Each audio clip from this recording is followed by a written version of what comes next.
Hello. इसके बाद हमारे पास जो नेक्स्ट टॉपिक है वो है हमारे पास रूट मीन स्क्वायर वैल्यू। हम लोग रूट मीन स्क्वायर वैल्यू किसी भी चीज़ के लिए निकाल सकते हैं, चाहे वो हमारे पास अल्टरनेटिंग करंट हो, चाहे अल्टरनेटिंग वोल्टेज हो। दोनों के लिए ही हम रूट मीन स्क्वायर वैल्यू निकाल सकते हैं। तो देखो, अगर हमने जो डेरिवेशन किया है वो square root of average value of square of alternating current for one complete cycle is known as root mean square value of current. ये हमारे पास है फॉर्मूला। देख सकते हो कि आई आर एम एस क्या है, square root of I square average. देखो, रूट मीन स्क्वायर मतलब इसमें ही नाम में ही छिपा है कि सबसे पहले हमें जिस किसी भी वैल्यू का आर एम एस वैल्यू निकालना है, सबसे पहले करें उसका स्क्वायर। देखो, हमारे पास क्या था कि आई इक्वल टू क्या दिया है, आई जीरो साइन ओमेगा टी। ठीक है। सेकंड पार्ट में हमने क्या किया, उसका कर दिया स्क्वायर। देखो, आई का स्क्वायर क्या हुआ, आई जीरो स्क्वायर।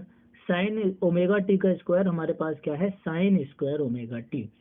पिछली वीडियो में हम लोगों ने जो देखा था, हमारे पास क्या था कि जिसका भी एवरेज वैल्यू निकालना होता है उसका कर दो इंटीग्रेशन, और नीचे केवल टाइम का कर दो इंटीग्रेशन। यहाँ पे हम लोगों को किसका एवरेज वैल्यू निकालना है, आई स्क्वायर का एवरेज वैल्यू निकालना है। आई स्क्वायर का एवरेज वैल्यू निकालना है। तो देखें कि आई स्क्वायर का अगर एवरेज वैल्यू निकालना है हमारे पास, तो देखो यहाँ पे हम लोगों ने लिखा आई स्क्वायर का इंटीग्रेशन, नीचे टाइम का इंटीग्रेशन। और हम लोग क्या कर रहे हैं, वन कंप्लीट साइकिल, मतलब पूरा एक कंप्लीट साइकिल के लिए ही क्या निकाल रहे हैं। देखो, ये हमारे पास साइन ग्राफ है, ये जीरो, और ये टाइम कितना है, टी। तो जीरो से लेके टी तक हम लोग क्या निकालेंगे, इसका आरएमएस वैल्यू निकालेंगे। ठीक है। तो आई स्क्वायर की हमारे पास वैल्यू कितनी है, देखो यहाँ से उठा के रख लो। तो आई स्क्वायर की वैल्यू की जगह हम लोगों ने क्या लिखा, I square sine square omega T D T. और नीचे हमारे पास अगर कुछ नहीं लिखा है तो 1 × डी टी।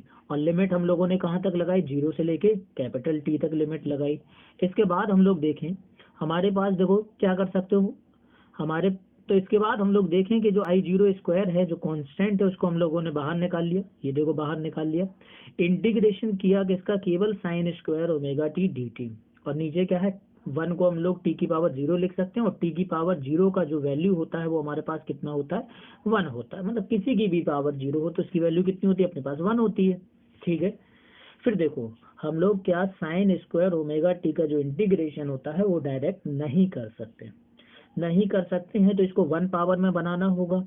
तो देखें, 1 पावर में बनाने के लिए हमारे पास एक फार्मूला होता है, cos 2 omega T equal to होता है 1 - 2 साइन स्क्वायर ओमेगा टी। यहाँ से हम लोग साइन स्क्वायर ओमेगा टी का जो फार्मूला निकाल लें तो हमारे पास क्या बनता है, 1 - cos 2 ओमेगा टी अपॉन 2। मतलब जो भी पावर है वो हमारे पास कितनी हो गई है, 1 हो गई है। तो केवल साइन स्क्वायर ओमेगा टी की जगह हम लोगों को क्या पुट करना है, ये वैल्यू पुट करनी है। साइन स्क्वायर ओमेगा टी की जगह क्या वैल्यू पुट करनी है, 1 - cos 2 omega T upon 2 value put करनी है। इसके बाद देखो, हम लोगों ने 1 - cos 2 omega T upon 2 put कर लिया।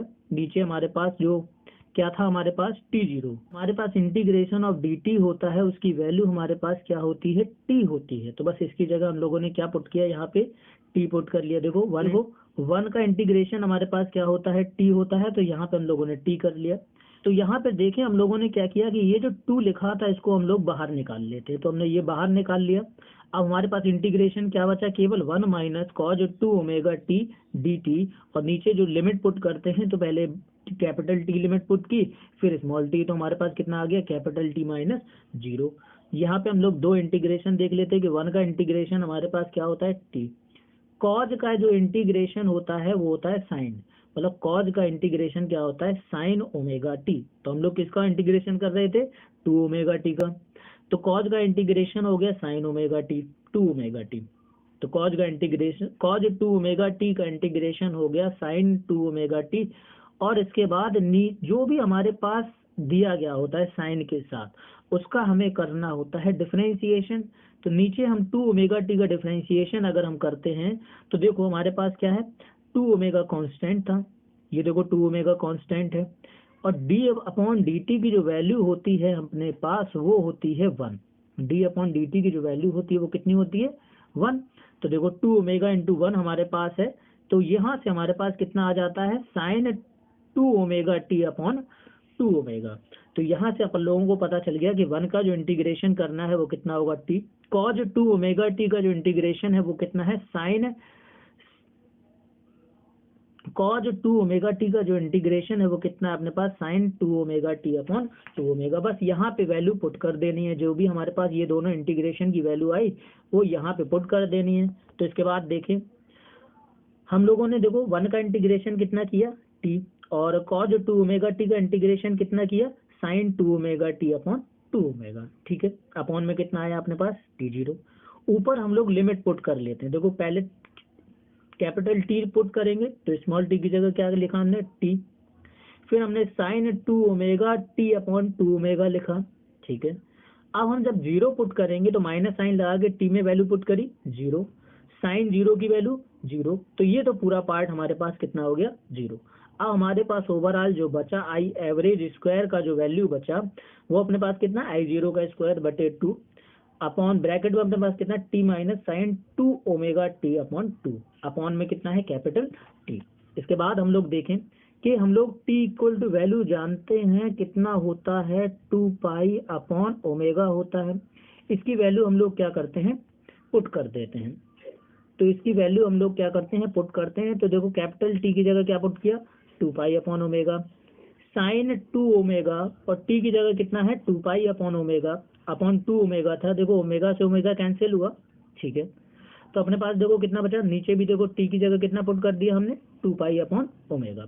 अब देखो यहाँ पे अपने पास कितना है I average square equal to I zero का स्क्वायर अपॉन 2। देखिए यहाँ पे हम लोगों ने क्या किया कि जो ओमेगा और 2 ओमेगा लिखा था तो इन दोनों का जो एलसीएम आएगा वो अपने पास कितना आया 2 ओमेगा। ओमेगा से अपन लोग क्या करें इसमें डिवाइड करें तो 2 आएगा, 2 2 जा 4 पाई, यहाँ पे अपने पास कितना आ गया 4 पाई आया। यहाँ पे 2 ओमेगा था तो यहाँ पे कुछ नहीं आएगा, तो ऊपर देखो साइन 4 पाई बचा, तो ये अपने पास साइन 4 पाई अपॉन टी आ गया। ठीक है, ये दरअसल अपने पास देखो यहाँ पे पूरा था।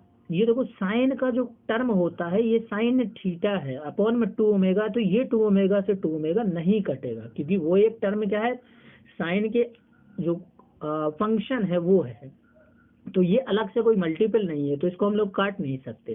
ठीक है, तो यहाँ पे अपने पास देखो ओमेगा से ओमेगा कैंसिल हुआ, तो देखो अपने पास कितना बचा आई जीरो का स्क्वायर अपॉन 2, यहाँ पे बचा 4 पाई, और साइन 4 पाई की जो वैल्यू होती है वो होती है जीरो। साइन 4 पाई की वैल्यू कितनी होती है जीरो। देखो इसकी वैल्यू कैसे समझते हैं, इसकी वैल्यू समझने का तरीका ये है कि देखो ये हमारे पास एक ग्राफ ले, साइन जीरो की वैल्यू कितनी होती है जीरो। अगर हम लोग एक कंप्लीट चक्कर लगाते हैं तो हमारे पास कितना एंगल बनेगा 360 डिग्री, और 360 डिग्री को लिख सकते हो 2 पाई। देखो वहीं आ गए घूम के, तो इस पॉइंट पे वैल्यू कितनी थी जीरो। अगर हम एक और कंप्लीट चक्कर लगाए तो अपने पास कितना आएगा 4 पाई, तो 4 पाई की भी वैल्यू कितनी होगी जीरो। इसके बाद अगर एक और चक्कर लगाए तो अपने पास कितना आएगा 6 पाई, उसकी भी वैल्यू कितनी होगी जीरो। तो साइन 4 पाई की जो वैल्यू होती है वो अपने पास कितनी है जीरो। तो अपने पास देखो कितना बचा आई जीरो का square upon 2 4 pi this upon 4 पाई। ठीक है, अब यहाँ पे देखें हम लोग क्या करें, आई जीरो का स्क्वायर अपॉन 2 लिखा है और ऊपर 4 पाई अपॉन 4 पाई। देखो 4 पाई से 4 पाई कैंसिल हुआ, तो आई स्क्वायर एवरेज की जो वैल्यू हमारे अपने पास आ गई वो देखो कितनी आई आई जीरो का स्क्वायर अपॉन 2 अपने पास आ गई। इसके बाद देखें ये वैल्यू तो हम लोगों ने निकाल ली। ठीक है, हम लोग आई स्क्वायर का एवरेज वैल्यू निकाल रहे थे। अब हमारे पास जो फॉर्मूला था I R M S equal to वो क्या था कि जो आई जीरो का स्क्वायर हम लोग निकाले हैं एवरेज वैल्यू को उसका कर दो स्क्वायर रूट। तो देखो हमने आई जीरो स्क्वायर अपॉन 2 का जब स्क्वायर रूट किया तो अपने पास देखो क्या आया, स्क्वायर रूट किया तो आई जीरो आया, अपॉन में कितना है अपने पास √2 है, अपॉन में कितना है अपने पास √2। तो यही हमारे पास क्या थी I R M S value थी। सिमिलर फॉर वी, अगर हम लोग सब जगह वी का वैल्यू यूज करते हैं अपने पास वी आर एम एस कितना आता है V0 अपॉन √2, और यही जो वैल्यू है वो हमें एमीटर वोल्ट मीटर ये सब में देखने को मिलती है। ठीक है, तो ये हमारे पास एक स्मॉल सा कॉन्सेप्ट था।